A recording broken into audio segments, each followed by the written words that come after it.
Junkies, how are you? I hope you're doing well.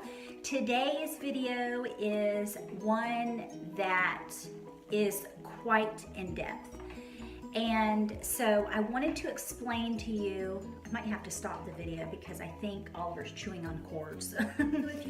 Some of you are following along on my social media, you know that I posted a picture of a mermaid where she was a little bit thicker in the thigh hip area. And it was because I wanted to talk about a subject that seems to be always on the top 10 list of things that people are chronically thinking about in some form or fashion, right? And as you guys know, I'm one that is a huge proponent of, I'm not going to talk about something unless I've had that experience for myself, because I feel like only life experience teaches. And if there's one thing that I have never appreciated about people in whatever industry they are in, is when they start to waver from their particular category of expertise, unless they've had that experience, right?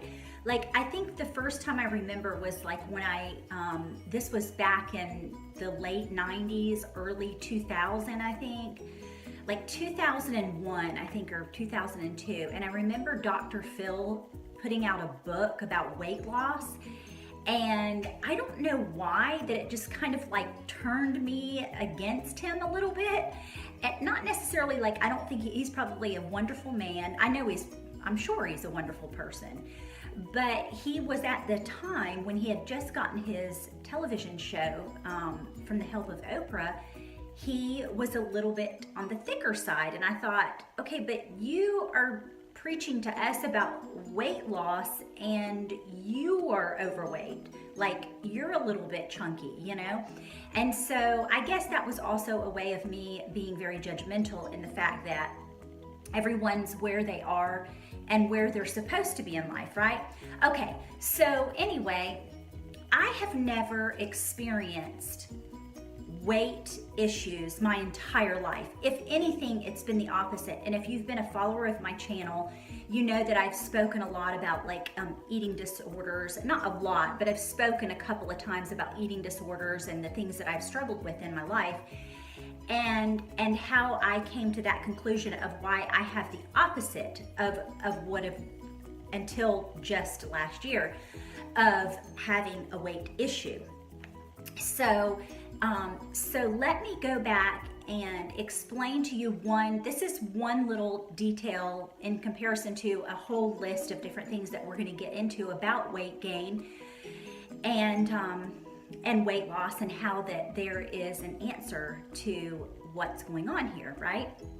So if the first a little exercise that I would like for you to do is you might want to pause the video, and if you have a journal or something like that, you don't have to do a journal or whatever, but you know I'm a very big advocate of journaling everything, because it really helps us to fine-tune where we are having some resistance in our life, okay? So if you want to, what you need to do is go back to around the age of 8, between the ages of 8 and 12. And if you can logically think, you might have to write it out or think of any particular times in your life within that age range.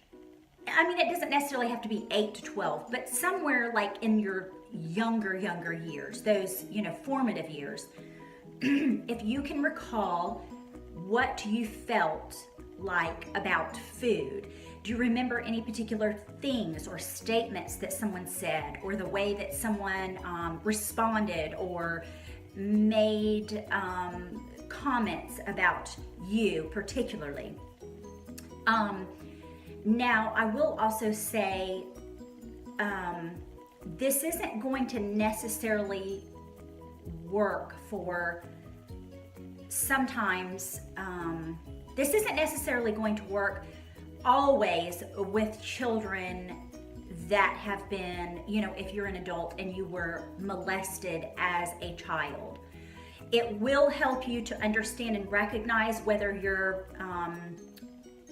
your predator was a male or female, and whether you are a male or female, because it has a different psychological effect on that particular person, whether you're a male and you were molested by men, or you're a male and were molested by women, or vice versa, if that makes any sense. Because that also will have a great bearing on why there are weight issues. Okay, so think about all of those things. Okay, and so I did the exercise, and of course I'm going to give you my example because I'm very, very transparent, and I want you to feel and understand that I am right along with you on this particular journey, or your transformational tale. Okay, so I remember when I was young, and I've shared this with you guys before, was the statements that really rang true to me were, it was kind of sparse, and we didn't have very much to eat because, like I have told you guys before, my father was an alcoholic, and so a lot of times it was very feast or famine. And when I share these experiences with you about my dad being an alcoholic or my mom being a codependent or things like that, I don't want you to think I'm coming from a really, really good place in my heart.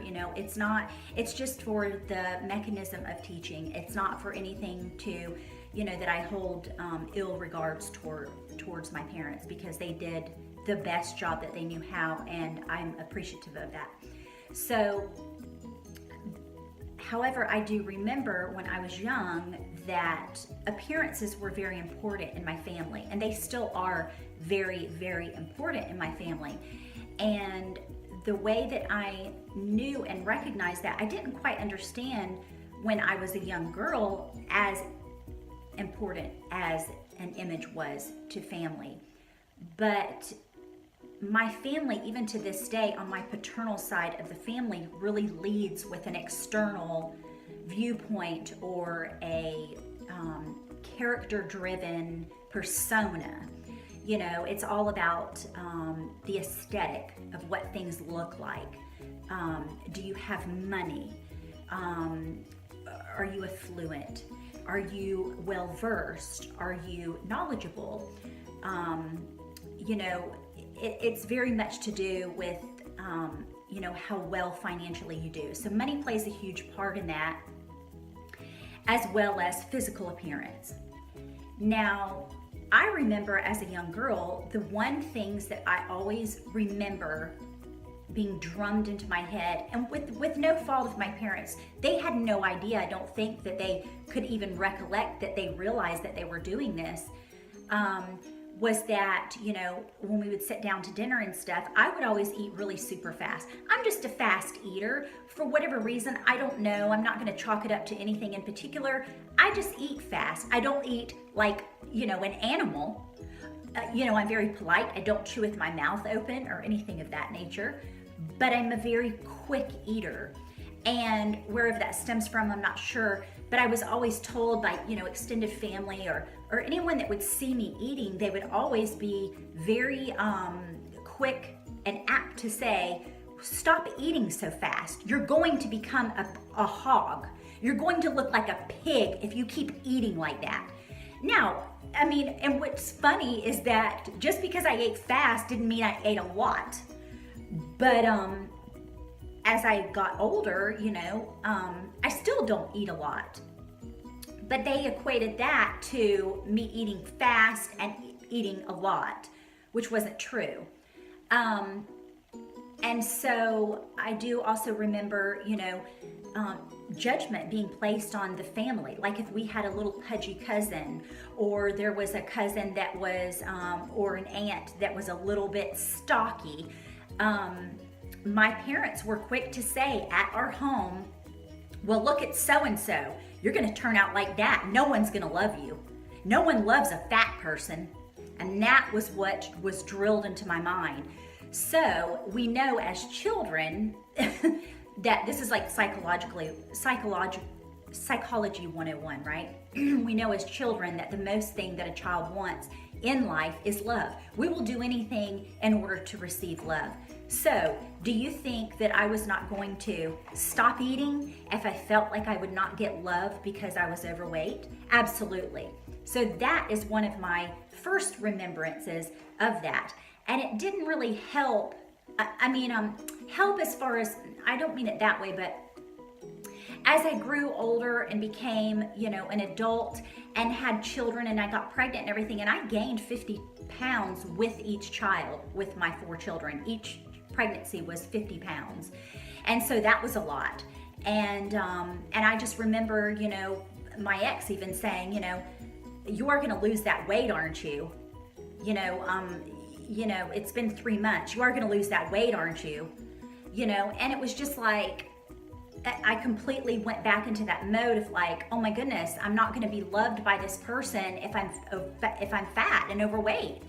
So obviously I didn't do any, I was never one to, I just really would become obsessive with exercise and like eating hardly anything. And I think I told y'all that I would get, anorexic, but I would do it secretly. So I would like eat, 100 calories a day or something and nibble and things like that. So it looked like I wasn't literally starving myself, but I was. And like I was so hopped up on diet pills, like all day long. And that's why I probably had so much energy too, is that, I'm actually a very active and hyper person in my personality otherwise, but I think that really like threw it over the edge, you know what I mean? Like not eating a lot, diet pills on an empty stomach, and then running ragged, I was raising 4 little kids and trying to keep a household and that kind of thing. So yeah, so it kind of all played a part in that.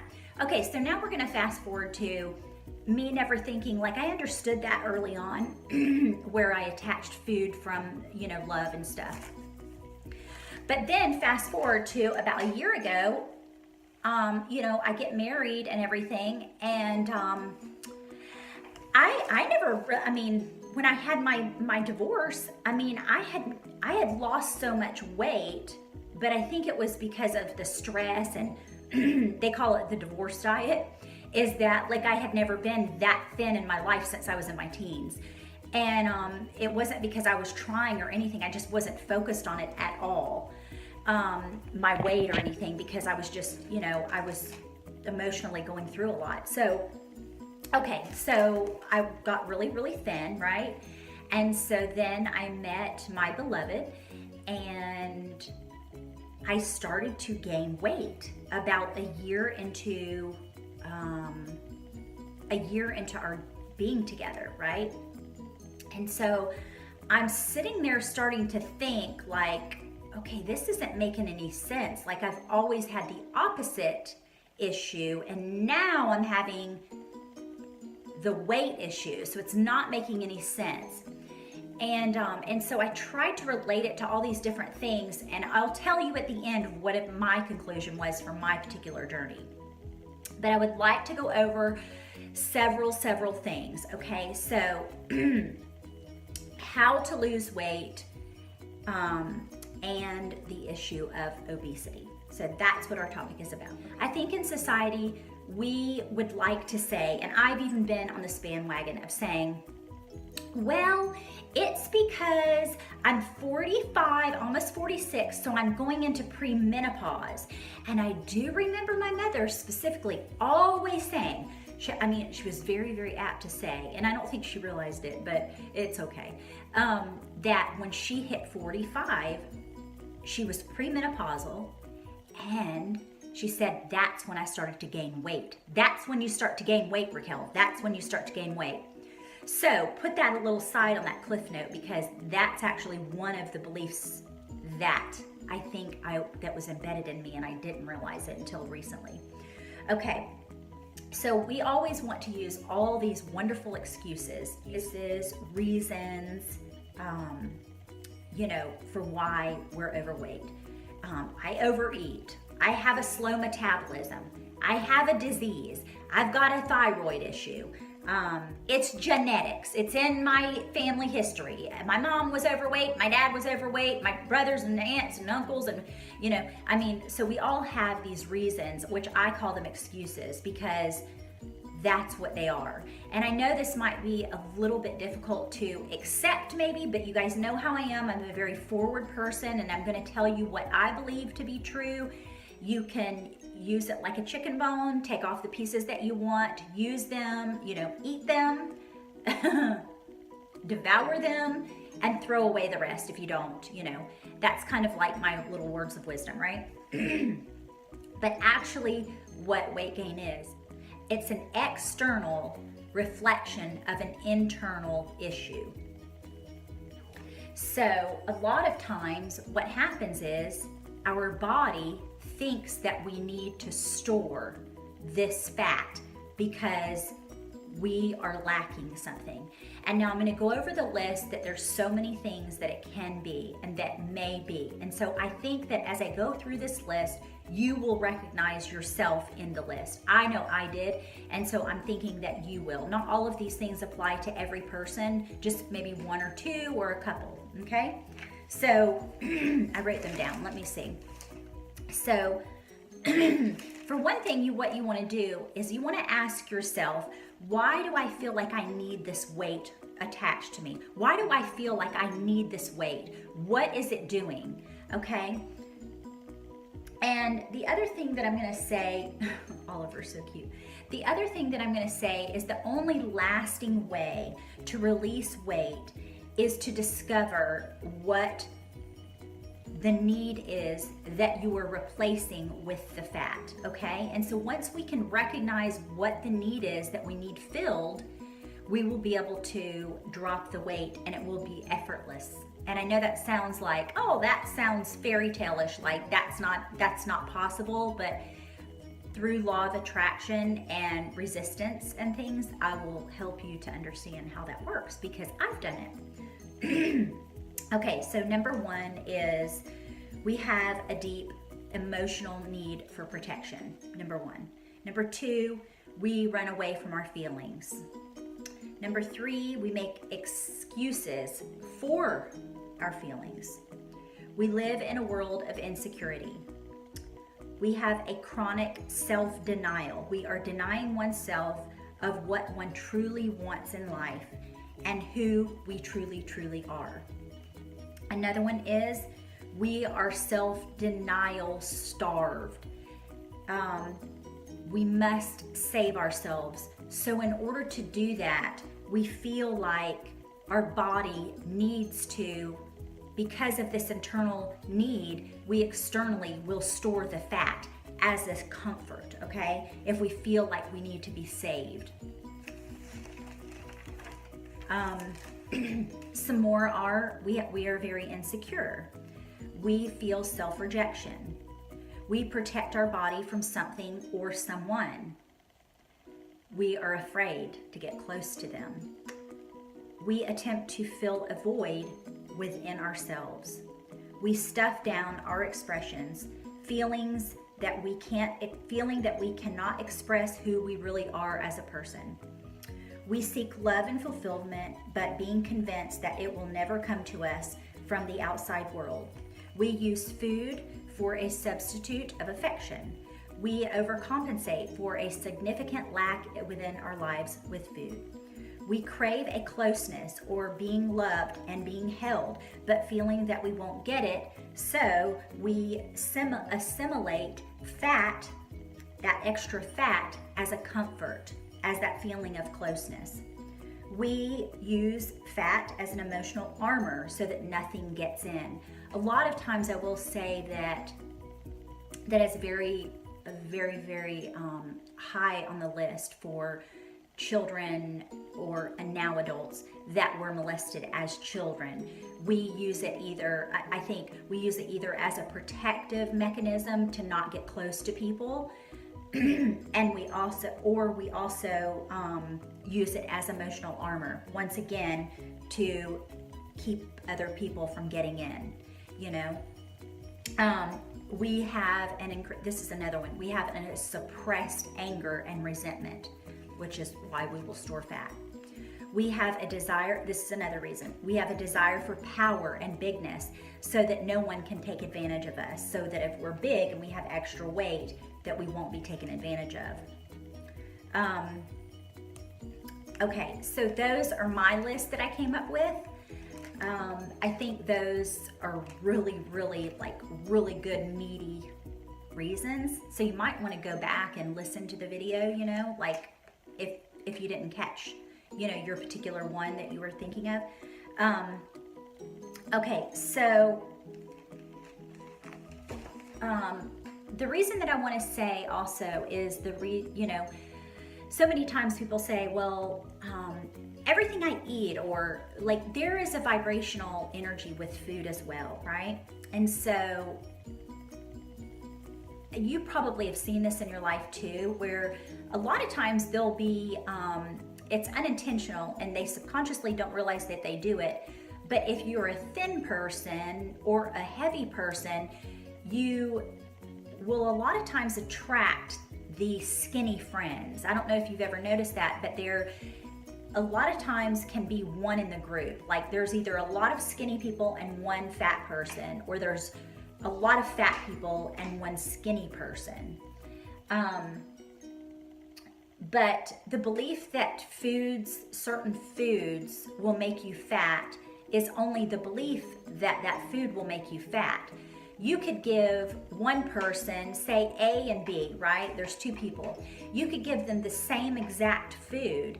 And if the person has the belief system that they are eating a food that is not healthy, it's going to make them overweight, it's going to make them fat, it's going to make them swollen, and you give the same another person the same food, and they view it as, I love this food, this is wonderful, it's fuel, it's going to make me happy and healthy, and it's not going to affect me at all.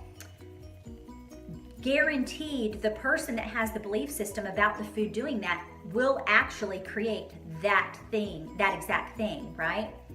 And this is a prime example.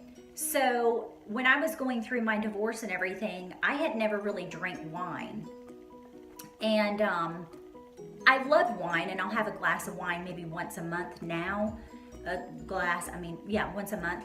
And but I was really drinking a lot, right? And so I knew, like, I had started to listen to people that were like, oh, the alcohol, and like, oh, the alcohol makes you fat.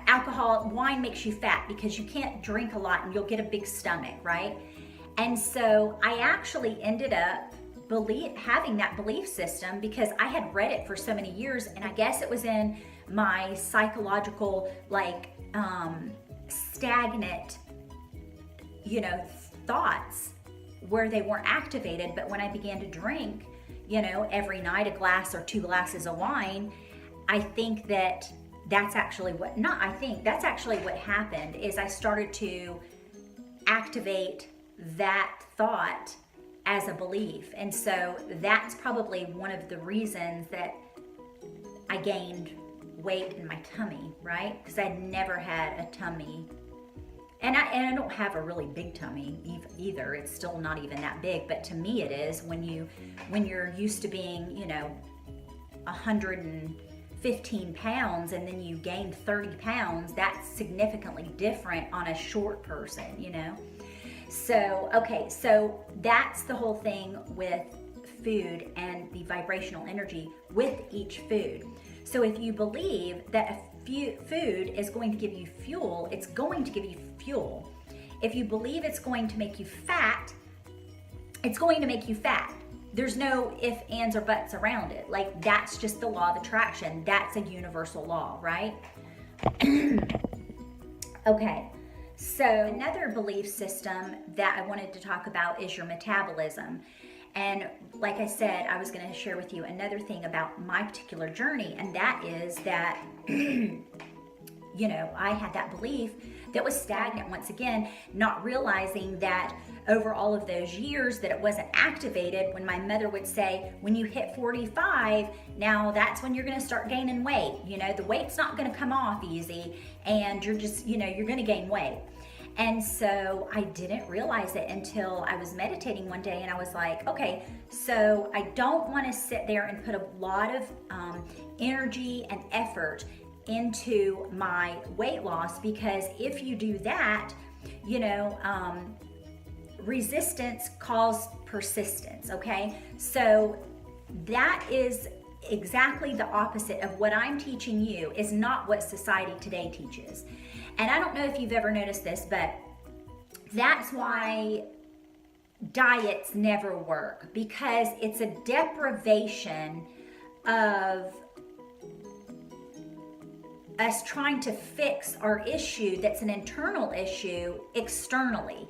So we'll get real rigorous and we'll get exercise regimen, and then we'll go on a really strict diet, and we'll do all these different things and take all these supplements, blah, blah, blah, whatever. And yeah, a lot of times that works, okay? Because it's momentum. You get on that and like it will work to a certain degree. But if you've ever noticed, a lot of times that people that have struggled with weight issues their entire life, they will yo-yo. It will always come back unless you really dig deep and get the internal issues that have that, that I spoke of in that list. It's going to come back. The weight's going to come back if you don't address it from an internal perspective. And I think that just be easy with yourself, because when you gain weight, it's a whole different aspect of being judged in a way that's not being judged by people with, say you have an internal jealousy and you think that no one can see that externally. But it's there, but it's not visually as noticeable, right? Does that make sense? Do you guys understand where I'm going with that? I hope that wasn't like way off base, right? I really swam the depths of that one. But anyway, I'm just trying to give you some different analogies and different metaphors for understanding that, for one, don't judge yourself. Don't be super hard on yourself if this has happened, because that's the number one reason that you will continually gain more weight. If you try to resist, it's going to persist and you will get bigger and bigger and bigger. Take it from me, I know this because I've been on this little journey for like 9 or 10 months and haven't said anything. So I'm now on my steep back down, but I just want, I've been taking copious notes so that I can help you guys to understand, like, I understand when this is happening, this is what's going on internally, right?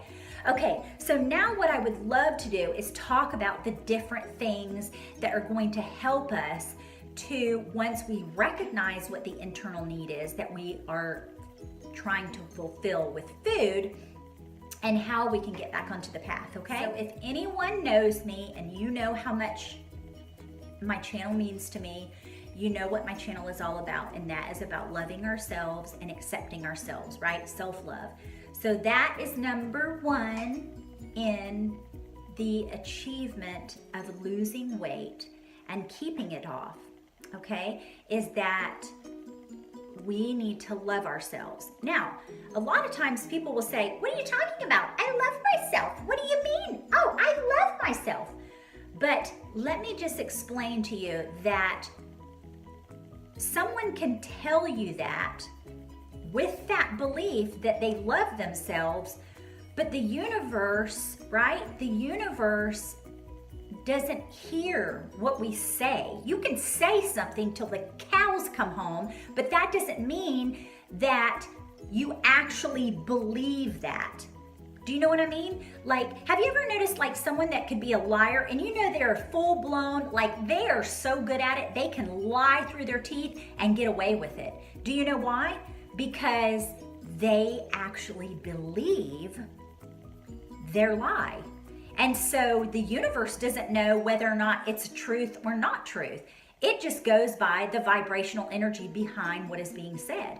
That's how some people, like psychopaths and stuff, recognize that they get away with a lot of stuff because they actually really believe what they're saying, if that makes any sense. Okay, so what I mean is, when you're saying things to yourself and you're giving yourself those self-motivational moments of when you look in the mirror and things of that nature, you actually need to begin to believe what you're saying to yourself. Because if you're looking at yourself and you're saying, oh, I love you, or you're looking at yourself in the mirror and you're like, oh my God, oh my God, take the mirrors out of the house. Oh, I didn't know I looked like that naked. Oh my God. Okay, so if you continually say little things like that to yourself, you're never going to lose the weight, okay? So it's little by little incremental steps of getting back onto a belief system, not getting back onto a belief system, but recreating a belief system that is going to work for you. And that doesn't mean that you have to go full throttle and you've got to turn your whole world upside down and you've got to do this and you've got to do that and whatever. Okay, so that's another reason why people get overwhelmed with losing weight, is because they start to focus on it too much. I know you want to like stomp it to the ground and conquer it and kill it, right? When you know, I've got a wedding to get to and I need to lose 35 pounds in 2 weeks. You know what I mean? Like, it's just ridiculous. But here's the thing, is like being accepting and loving in your body while you're there. Appreciating that moment when you're in that moment, not always looking for this future moment of when I'm thin and I have that cute outfit on, then I'm gonna be happy. No, we want you to be happy in that entire process each and every day of just, you know, a few ounces of weight you lost in a week. I mean, because it's little by little that you're coming back to this belief of self-love and knowing who you are and going deep within and recognizing the things that you need for yourself to heal in this process. And when you do, there will not be hardly any effort. Like, I don't do diet pills, I don't do special drinks, I don't starve myself, I don't write my, you know, calorie intake in a journal, I don't exercise this amount and make sure I get this much. I mean, honestly, I haven't even exercised at all. What I've been doing is just walking, because that is what I love to do. The art of appreciation, when you walk and appreciate all the beautiful things in life, is another way of implementing that self-love into your life without feeling that it's a job and that you're having to work hard to get somewhere, if that makes any sense. Does that make sense? Like, because the normal thing to do is to really focus in on it, right? And so that's another thing that I'm going to tell you that's completely different than what maybe someone else would say to you, is that don't focus on the things that are bothering you right straight away. And I know that that's sometimes difficult, especially when you're like, okay, well, that's cute and fun, Raquel, but what about when you go to the closet and you have to go to work and you have not a stitch of clothes that fit you because you're all too fat for them? Okay, I get it. And I'll explain some of the things that I did. I want to talk about, which I will call achievable goals. Okay. I would every day when I wake up, I will say wonderful things to myself. Like, I'll look in the mirror and say, I love you, Raquel, and it's great to be alive, right? Now, if you notice, I didn't say anything about my weight or anything, because what you want to do is if it's really bothersome to you and it's really something that's like, I mean, because it's really in our face. We live in our bodies and we never get away from our bodies, so it's always there. And, you know, you can catch a glimpse in the mirror or a door or something, your reflection, and then it can almost trigger you back to where you are now. But what you need to do is visualize where you want to be. And just if you feel that there's a little bit of resistance coming in your way with like a belief or something, maybe find something else that's beautiful in your life right now. Like, say you have a lovely relationship with your little grandchildren, or you have a beautiful relationship with your significant other. Focus on other things instead of the weight. And so what it will do is eventually crowd out those beautiful aspects of your life, will crowd out the negativity of the old beliefs, and you'll begin to recreate new beliefs, and those ones will become stagnant once again, right? Because you're not focusing on them, right? And so you're not focusing on the weight, and so that will help you to minimize the constant going ons in your brain of always like, oh, I need to, you know, I need to do this and whatever. Okay, so look at food as like maybe a fuel.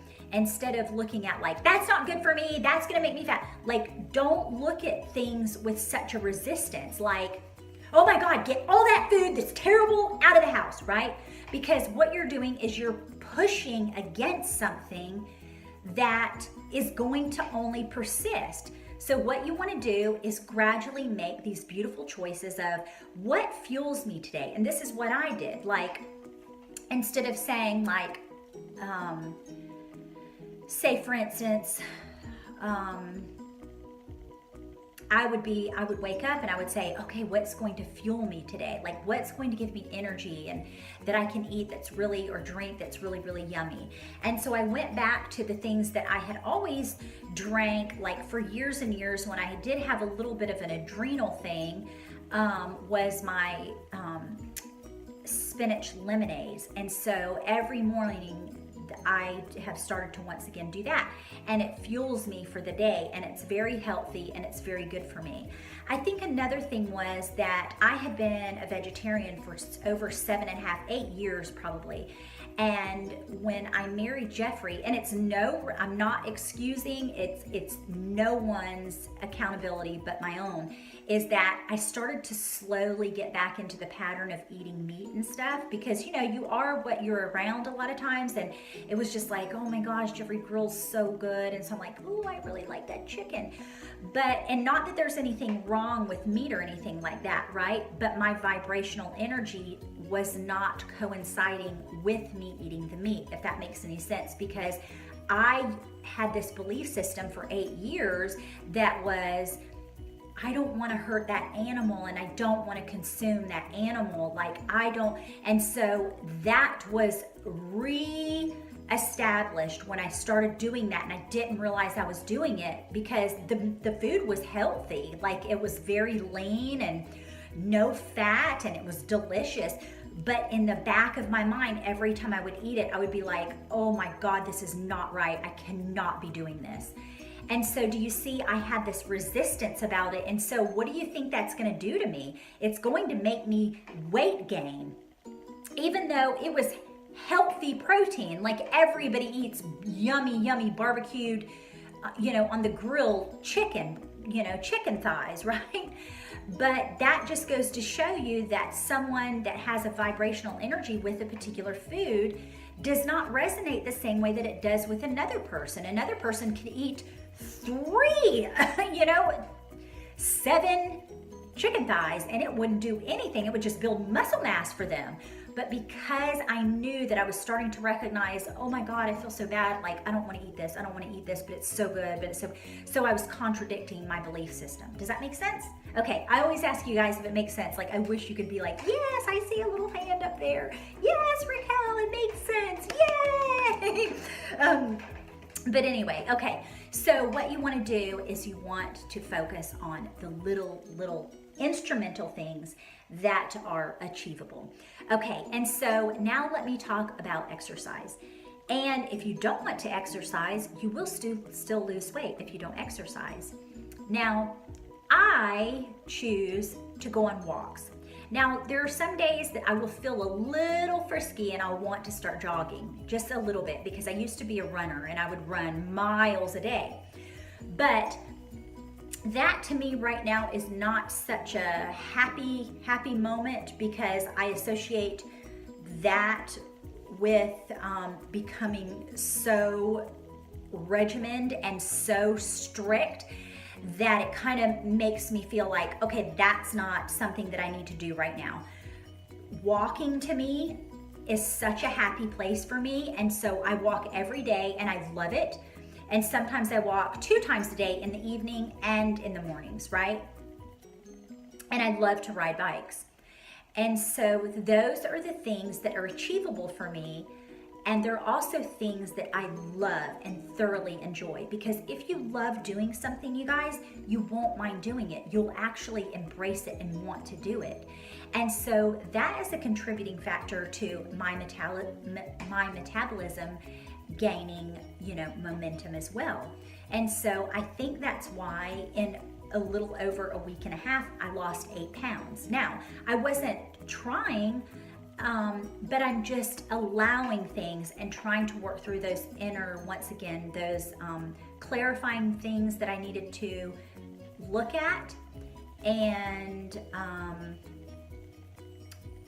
you know, also just recognizing that this is another path on my journey of my transformational tale. And everything is beautiful, and there's a reason that I'm recognizing this and learning from this experience as well, because it's teaching me.